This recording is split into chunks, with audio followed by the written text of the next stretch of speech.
What's up mga kabos Jacksuk ngayon at andito ako ngayon sa Baba Prosperida Agusan del Sur at ngayon nagbook si ma'am para sa kanyang dalawang aso na si Muka and si Snow. So ngayon at dito na shout out ko lang yung si Ma'am Suset at saka si Bossing na asawa niya kasi sobrang hands-on talaga sila sa mga alaga nila.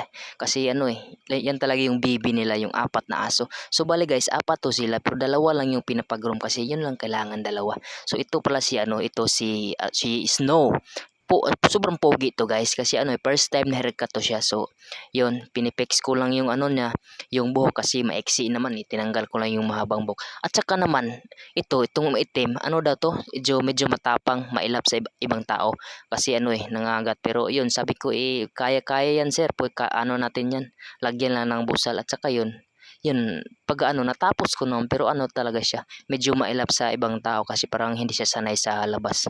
Yun na nga guys, yan dinandahan ko lang yan. Tsaka kung isa kang groomer, dapat marunong kang yung ibang paraan para hindi masaktan yung aso at saka hindi matrauma. Ganyan lang, maraming at yun na nga, nakauwi na ako. Sa pagtingin ko sa kulungan, sobrang dumi at saka gutom na sila. So dapat noon tapos na pala sila ng halian pero mabilis silang magutom. So kaya tinanggal ko na yung yung damit, saka tinupi ko na rin yung sa pambaba kasi talagang madumi talaga. So kung ikaw ay mag-alaga ng baboy, dapat hindi ka at ayun na nga, kinuha ko na yung hose at saka umakyat na ako kasi kailangan nalinisan kasi sobrang dumi talaga nila.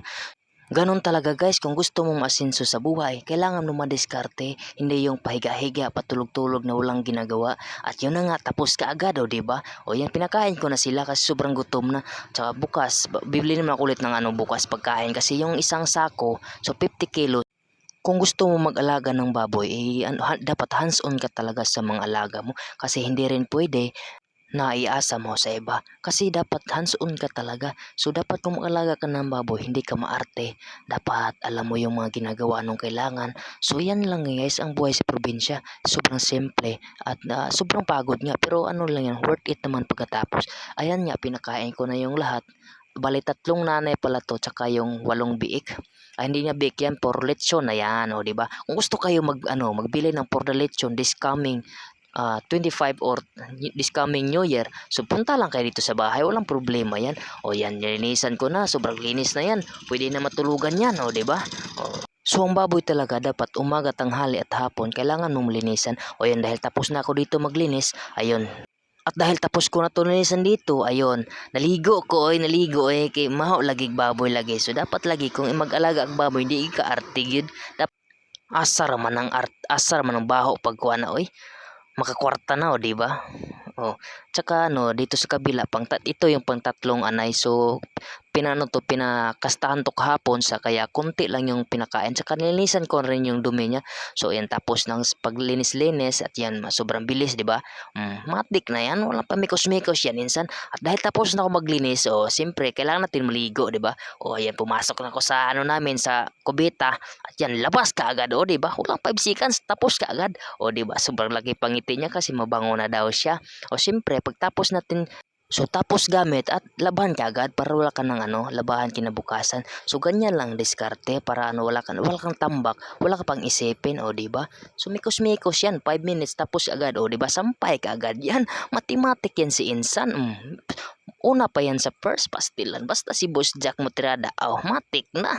So ganyan talagang buhay guys, dapat masanay ka mag-isa at alam mo yung mga ginagawa mo, hindi yung puro autos lang. So yan guys, tapos na siya diba? Sobrang ngiti niya, papasok, ayun, nagbihis na si Boss Jack. So dito pala ako sa aking kwarto, sa ilalim ba, parang basta ilalim yan, so kaya madilim. Yan, labas na yan si Boss. At yan nga guys, yan kinain na.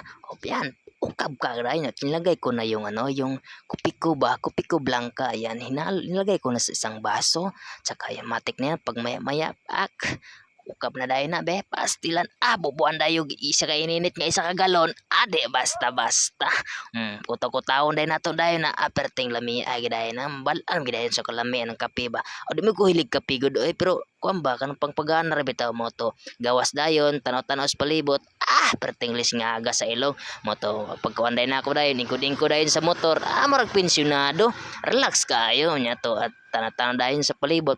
At dito nagtatapos ang kwento ng buhay ni Boss Jack for today. Thank you.